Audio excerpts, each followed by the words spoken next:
Good morning. Good morning. I'm so excited to greet you this morning and looking forward to our spending time together. I am so looking forward to us discussing the book of the month, Good Boundaries and Goodbyes.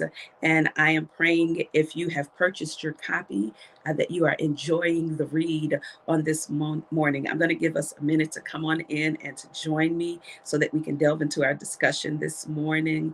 Um, as my daddy would say, this is going to be a good one, a good one, a good one. Amen. I'm just looking forward with great expectation to our time together this morning. Praying all is well with you. Invite another sister to join us for our discussion of the book.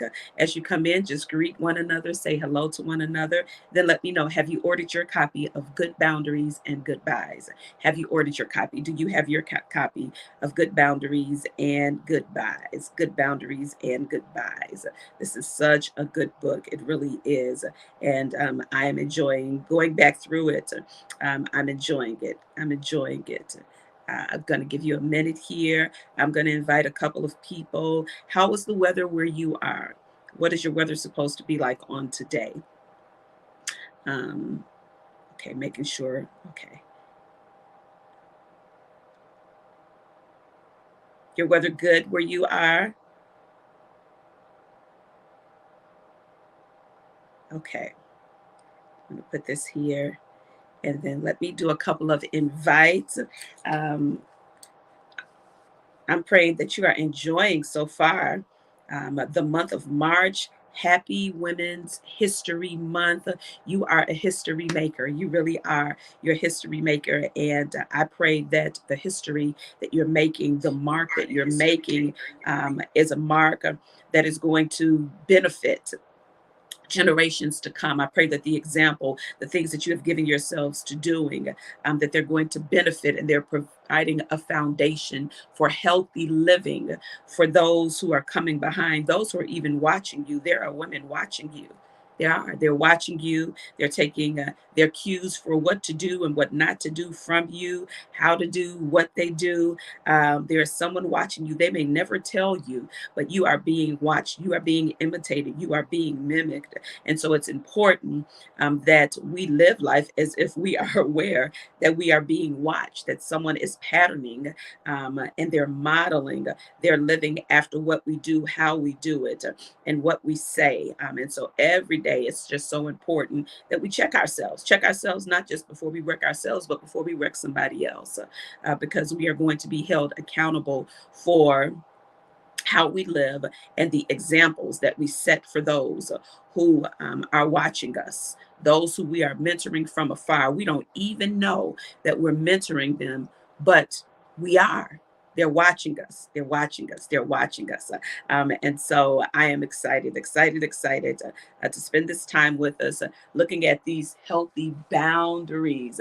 This book is called Good Boundaries and Goodbyes, because sometimes establishing the boundary isn't enough. Sometimes we have to say some goodbyes to some relationships when we see that they're on this path of destruction. In chapter 3, the author talks about us being on two continuums.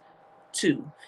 Either we're on the path that veers toward constructive relationships, or we're on the path that veers toward, on the other end, destructive relationships. And sometimes those destructive relationships cannot be repaired if the other person doesn't want to put in the work of repair. And so we have to be discerning. She really deals with us being discerning in relationships in this chapter 3, which is a powerful chapter as well. The whole book is good. It's good. We're going to look a little bit at chapter 3. I know our read was 3, 4, and 5, but this chapter 3 was just so meaty that I want us to take a look at it. I don't want us to skip ahead just to get through the book, because you're doing your read and you're pulling out other things that you need. But I'm going to lift up before us those things that I feel are needful for us during our time together for further discussion. Chapter 3 is, it's not about the problems, it's about what the problems represent. It's not about the problems, but it's about what the problems represent. Just real good, real good, real good. And I actually want to start our time off with going back to the introduction, and just pulling a piece out of there to lift it back up before us, to set the foundation for our discussion today. Next week, the balance of the month, we're going to have guests as we go through, because we want to hear, as others are reading through the book, what's being lifted up, and the nuggets that are being garnered, those nuggets that we're taking so that we can apply them to our lives, so that we live better. Remember, in this community, our goal is healthy. We want health. In the Woman Worth Holding On To global community, we want healthy interaction, woman to woman, even as we reach. We want interaction that is not inhibited and hindered because we are afraid to be honest, not cruel, but honest in our interaction, so that we're not afraid to address things that might come up. Because if we avoid, avoidance does not make those things disappear. She deals with this in this third chapter about ignoring. You're ignoring and not addressing does not make it, she says, magically go away, is the term that she uses in this. But we have to address. And in our addressing, it gives us the ability to take care of those things that are not good for relationship. Okay, but let me go back first because I'm getting ahead. I'm getting ahead of myself here. Okay, let's define, according to what the author, Lysa Terkeurst, said in the introduction. I told you the introduction was meaty, set foundation. Don't skip your intros and your prefaces when you're reading books and just skip to chapter 1. It's some good meaty stuff. That's why the author put it in there, because it's meat and it's needful. Okay, so she starts off with saying, we set boundaries when we want to love those around us really well without losing ourselves in the process. And I don't know about you, but sometimes I've gotten lost in loving those around me and not setting boundaries and whatever it is that makes them happy, whatever they desire, however they see things. That's all I was lost in. I lost me, and what was good for me and what wasn't good for me. I shut that part down because I wanted to give myself completely to just making sure they were happy. And that's not healthy relationship. That does not set the foundation for a healthy relationship where both of us are looking at and being honest with one another about what works and what doesn't work. As I read that, my mind went back to my childhood, and in my childhood, because I didn't know how to interpret what I was seeing. You know, I would see my parents, it looked like they smiled through everything, like nothing bothered them, like everything was just cool and just good. So from observation, I figured that that's how I was supposed to be. So just smile through it, and be okay with everything, and nothing's supposed to bother me. That was my interpretation. That wasn't what they told me, but that was just my interpretation of how I saw them handling life. So when I would interact with others and in relationship, when others would wound me, they would offend me, do things that were just sometimes mean intentionally or unintentionally, do things. And they would say, "Are you okay?" I would say, "Yeah, it's okay. I'm fine. Are you okay?" And so they would think, "Okay, cool. She says she's okay." And I wouldn't be okay. So what I did is I was dishonest, and I gave them the impression that what was going on, I was cool with. So they would continue in the same vein because I wasn't honest. I didn't let them know, no, I'm not okay. That hurt me. When you do this, it hurts me, and it hurts me deeply. Okay. And in order for us, you know, if we're going to be friends, you can't do that to me, because that hurts me. So we're going to have to find a different way to do it. And even as I grew older, I wish I could say that I got over that and worked through that. In my childhood, I didn't. I didn't. Even into my adulthood, I approached relationship the same way. It's okay. I'm good. Are you cool? I'm just smiling the whole thing off, while inside my heart was broken. I was just torn to pieces inside. And as my heart broke, there are those stones. Denise Bod talked about the stony heart. Those stones were developed in my heart, and then those stones went with me from relationship to relationship. And those stones were the determining factor in how I interacted with others and other relationships. This book on boundaries is just so good. It just helped me to further put in perspective why I interact the way I do in relationship and the way that I did in relationship. Although I've worked through quite a bit, I still have to work on that part, remind myself, because at times I find myself falling back in certain situations to that, yeah, I'm okay, I'm good, instead of saying, no, that wasn't okay, that wasn't good. And we need to talk about that. Because if we're going to be in relationship, I got to be free to talk about when you hurt me, when I'm not happy with something, so that we can address it. And if my perspective is wrong, so my perspective can be corrected, but also so that you know what lines not to cross with me and how not to handle me, because we teach one another. We teach one another what's okay and not okay by what we allow and what we don't allow in relationship. We train people how to handle us. I tell you this because you're so good. And so when we set boundaries, when we want to love those around us without losing ourselves in the process. And I'm learning more and more each year of my life, each day of my life, how not to lose me, how not to lose me, how not to lose my opinion, how not to lose my desires, how not to lose my nose. My nose. I remember a young lady walking up to me once. I was working with Moms of Preschool ministry back home in Chicago. I'll never forget Sonia Love. Those from United know Sonia Love. And we worked together. She's the sweetest person, calmest personality. Our personalities really clicked. But she watched me and she observed me. And she would tell me frequently, okay, Tammy, I need you to do this. Repeat this after me. I said, okay. She said, no. So I looked at her, that's my expression. I was like, no. She said, you need to learn how to say no. She said, say it with me, no. And I was like, I wouldn't say it. She said, no. And she would do this repeatedly because she saw the pattern. She saw my patterns and how destructive they were with my getting lost. I get losing myself in the process of things that I would do.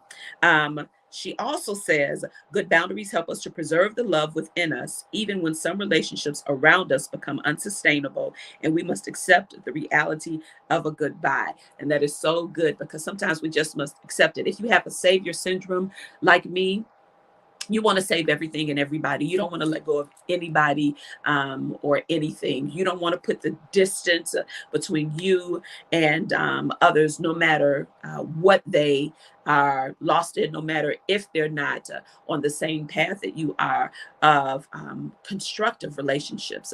No matter if you see them, they're about to go off the cliff, you holding on, and then you end up going over the cliff with them. That has been my pattern in the past.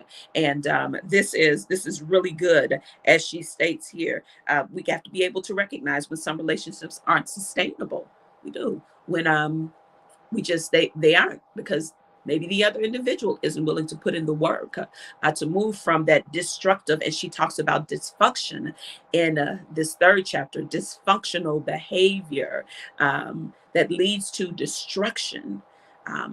If they're not willing to do the work, but you are, then that's one of the signs that we need to put some distance, because we can't make anybody do anything. We love them. We love them. We're not saying we don't love them, but we have to recognize when the relationship it's not good for us. And we've gone as far as we can go. We still love them. We still pray for them. We pray that they will see, but we don't have to go over the cliff because they're going over the cliff. Okay. And that has been a part of my challenge, recognizing when the relationship is not sustainable and letting go. I have a problem with letting go. I do. I'm better, but I still have a problem with letting go and moving on. We can't enable bad behavior in ourselves and others and call it love. We can't enable bad behavior in ourselves and others and call it love. The Father doesn't even do that. He loves us, but he's not going to enable. He's not going to encourage. He does not even ignore bad behavior within us. He doesn't. Sin, bad behavior. He's direct regarding. The wages of sin is death. The gift of God is eternal life. The wages of sin. So if this is how you want to behave, this is what you want to do, this is what you're going to get for it. He's upfront. He is clear. His love is clear. His love would not be silent in our lives when he sees we're on this path of destruction. Pride comes before a fall. He's very clear in his communication, and Holy Spirit is there letting us know, okay, you're off path. You know better than this. Okay. And so love addresses. We can't be silent and say it's love. We can't not address and say it's love. Now we have to pray about how to address, the way in which we address it. But we got to say something if we want relationships to improve and we want them to be healthy. We can't tolerate destructive patterns and call it love. We can't pride ourselves with being loyal and long-suffering in our relationships when it's really perpetuating violations of what God says love is. Boundaries should help us avoid extremes and live closer to the kind of relationships God intended for relationships. Love must be honest. Love must be safe. Love must seek each other's highest good. Love must honor God to experience the fullness and the freedom of the sweetest connection between two humans. Boundaries protect the right type of love and helps prevent dysfunction. Love should be what draws us together, not what tears us apart.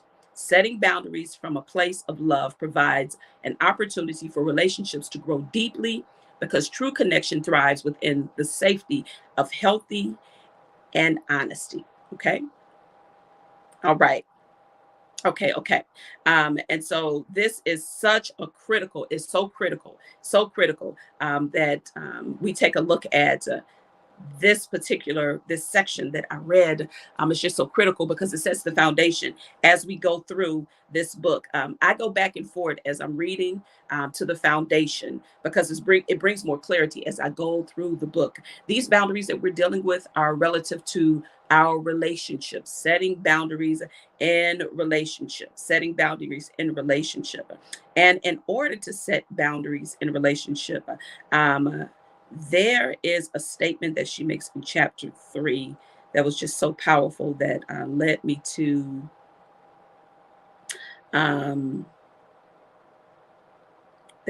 this quote, something my coach said in a coaching session that I was going through here. Let's go. Okay. So looking at relationships and whether they're constructive or destructive. Those are the two words that are huge in chapter 3, constructive or destructive. If they are healthy or if they are unhealthy. Okay. On the constructive side, you find relationships are enhancing and fulfilling. As we move toward the dysfunctional side, we find relationships get indifferent, stagnant, difficult, and damaging. That's where the dysfunction becomes destructive. So as we examine the relationships we're involved in right now, would you say they're constructive? Are they enhancing and fulfilling? Or are they moving towards dysfunction? Have you become indifferent? Is your relationship stagnant? Is it a difficult relationship? Is it damaging? Okay. She uses a term in this chapter regarding self-awareness. Being aware of yourself, of what's going on inside of you. In order to operate from a healthy place in relationship, we got to know where we are. And we must be healthy, because if I'm not healthy, I can't bring health to a relationship. This really takes us to taking a look at us internally. Um, my coach the other day made this statement that just stuck with me relative to self awareness, being aware. And he talked about there are some things happening to you that wouldn't be happening if you were more discerning inwardly, if you knew you, if you were self aware. Our success is limited by our awareness of ourselves. Our success is inhibited because we are not aware. There are things about us that we're not seeing that are hurting us. Self awareness is conscious knowledge of one's character, one's feelings, one's motives, and one's desires. Listen to this quote. Only 36% of people are conscious of what they are feeling. 36%. That means 64% of people are not really aware of how they're feeling. That means if you were in a group of 10 people, that only 3.5 people are really aware of how they're actually feeling. That's huge. That's huge. And when we are not aware of how we feel, when we are not aware, um, because we've shut down, like I talked about me shutting down from an early age, of how other people's interactions affect us, when our perception is off, then we can't engage in healthy relationship because it's not from an honest place. It's not. Relationship should afford me the opportunity and the safety of being honest, of being open. Even if my honesty is off, that discussion helps us to work to a place of me getting it together, me getting clear. Maybe I misinterpreted something you said or something you did. And if we don't talk about it, then I'm walking around with that misinterpretation, and then I'm upset with you, and you have no idea because we're not having the discussion that I'm holding. Then I'm upset with you, and I'm upset about something that wasn't even your intention. It wasn't even what you were trying to communicate. But I'm upset because I didn't discuss it. I didn't let you know. Hey, that offended me. That wasn't right, which didn't give you the opportunity to respond with, "Oh, well, no, that's not what I meant." And us to talk that through so that my perception could be corrected, but also maybe your method needs to be corrected. You see? So the conversation allows for correction on both ends so that we're better as we move forward instead of the same thing happening and then the gulf between us growing more and more inside of me. And you have no idea that I'm pulling away from you because you've hurt me and you're repeatedly hurting me because I'm not saying anything, which does not give you the opportunity to correct or to adjust. And you have no idea. You can think that you're at a place with me, or I think I'm at a place with you, and we're not in that place and space because you're doing something that's offended me and you don't even know it, which is not fair to you, which means I'm not giving you the opportunity. I'm not giving us the opportunity to correct, adjust, and grow in relationship. Okay. Self awareness. Now, there's sometimes where that'll happen. Another person, I said what I said, and this is just me, and this is the way it is. And maybe those type of relationships aren't good for you. And so you need to make the adjustment, okay? Because the individual is not set on adjusting so that there's health in relationship and so that the relationship can grow, so that it's thriving, so that it's fulfilling, so that you're being enhanced. Yeah, yeah. Those conversations are critical. And she deals with that in this chapter, having those conversations. I love this statement that she makes. Um,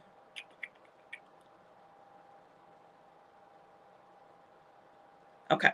She says, we run the risk of a pattern of wrongs being tolerated as acceptable because over time they start to feel less alarming, more acceptable, and eventually our version of norm.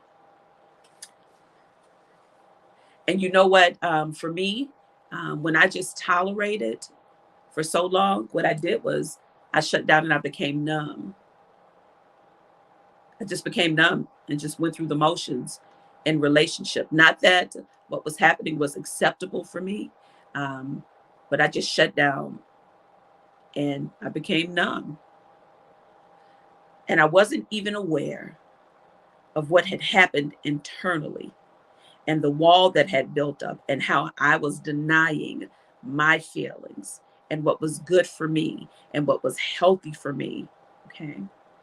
It is so important, so important. I want to hear your comments relative to these boundaries and you're being aware um, about how you really feel, your feelings, your emotions, even your motives, your reason for doing things in relationship. Are you really aware? My coach used the term, um, it's called a humble brag.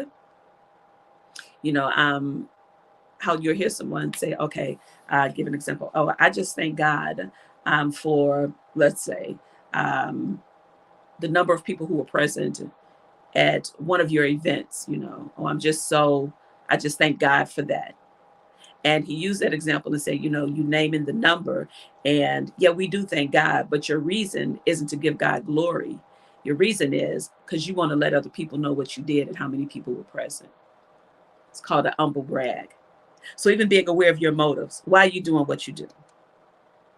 And if you're just cloaking it and covering it, um, and not being honest about why you're doing what you do. Okay.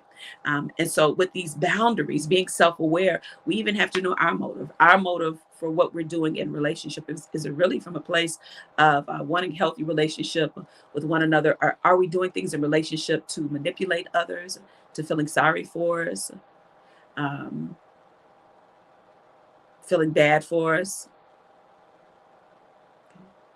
Or are we doing things because we really want health in relationship?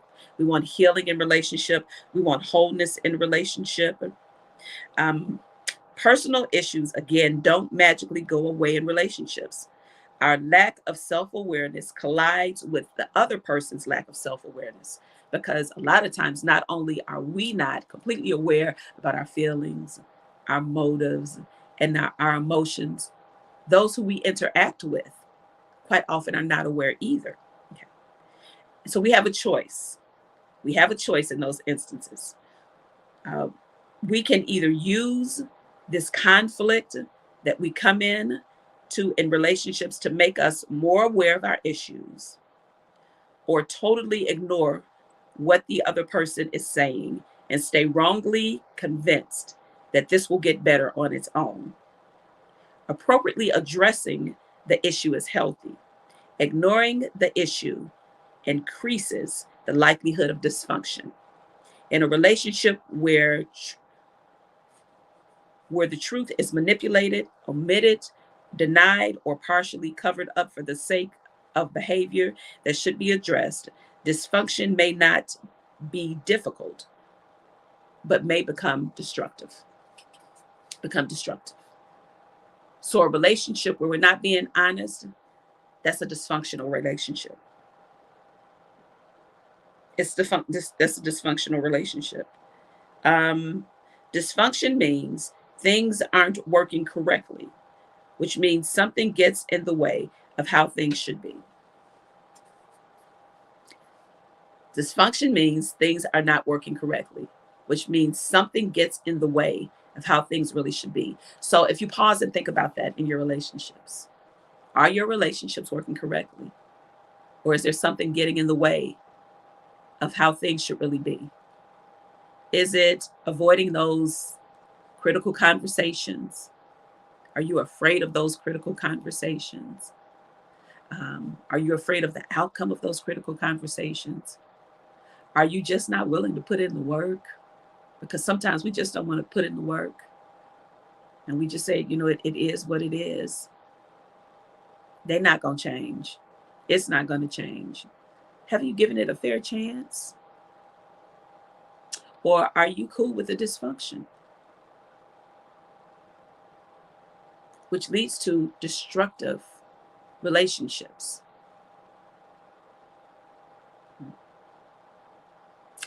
This chapter encourages us to address, not ignore. Okay. This is a part of our establishing boundaries, because if we don't communicate what's not good for us, what bothers us, what's not right, it will get in the way. It will get in the way of how things should be, how things could be. Such a meaty chapter, such a meaty chapter. And I'm praying that those nuggets give us something to think about, help us to dig deeper so that we enjoy healthy relationships. And wherever we need to say goodbye because the relationships are on a destructive path, so that we don't go over the cliff with the other person. I pray that as we go through this book, it begins to clarify, so that we determine which end of that continuum we're on. Is it on the constructive side, or is it on the destructive side? All right, I've enjoyed this look and traveling through this portion of the book. This week's read was chapters 3, 4, 5. For next week, we're going to be focusing on one of those chapters in 6, 7, and 8, and we're going to have others in here to discuss with others, because I want to see what this is helping you to discover and how you're looking at your relationships now. But until then, I am praying that you are enjoying the best of what the Father has to offer. Hey, you're going to see the reminder again today. I'm still looking for the 24 women who will join me with the encouragement crew. And we're going to have a Zoom live for those women on Sunday, so that I can share more information with you. I'm praying with you and praying for you, and I'm believing God's best for you. Have a blessed day.